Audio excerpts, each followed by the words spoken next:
Shalom à tous, shalom. Alors ici, je viens vous dénoncer encore une apostasie, donc un faux enseignement biblique, qui, j'ai remarqué, était très répandu chez les chrétiens.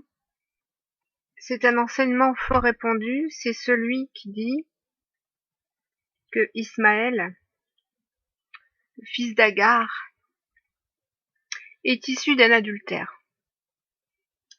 Alors je vais vous démontrer ici que cela est une erreur, que cela est un mensonge, que Ismaël, le fils d'Agar, n'est pas issu d'un adultère. Alors je vais vous le montrer dans Genèse 21. L'Éternel Dieu Elohim nous annonce en Genèse 21 qu'il décide de donner à Abraham 2 postérités. Genèse 21. Accorde à Sarah tout ce qu'elle te demandera, car c'est d'Isaac que sortira une postérité qui te sera propre. Il dit ensuite: Je ferai aussi une nation du fils de ta servante, car il est ta postérité. Vous voyez ici que l'Éternel décide de donner 2 postérités à Abraham. Une postérité par Sarah et une postérité par Agar.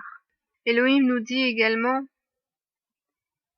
toujours dans la Genèse et le chapitre 21, au verset 17, il dit, alors ouvrez bien vos oreilles, parce que au verset 17, nous voyons que Agar est chassée au désert par Sarah. Et qu'arrive-t-il à Agar dans le désert?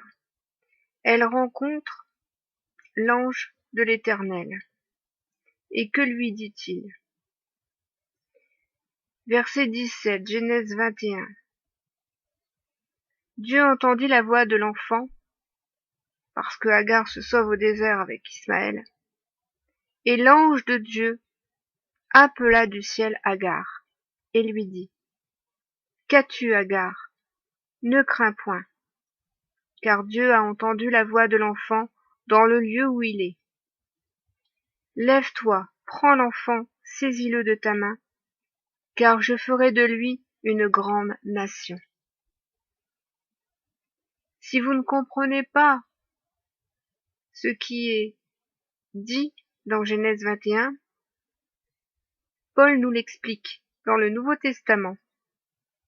Et Paul ne vous dira pas que la relation qu'a eue Agar avec Abraham est un adultère.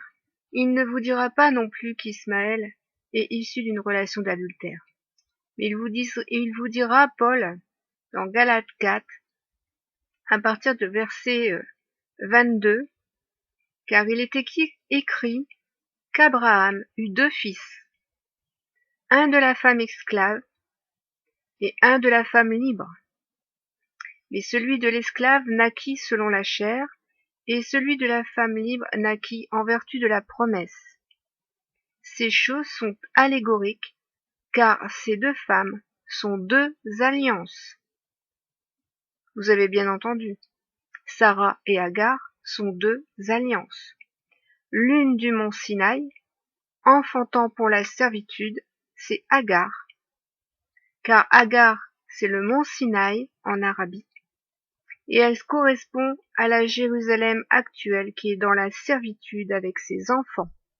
Vous voyez bien ici que Dieu a décidé de donner 2 alliances à Abraham, et donc 2 fils. Il n'est aucunement question d'un adultère. Comment Dieu pourrait-il bâtir ses alliances sur des adultères?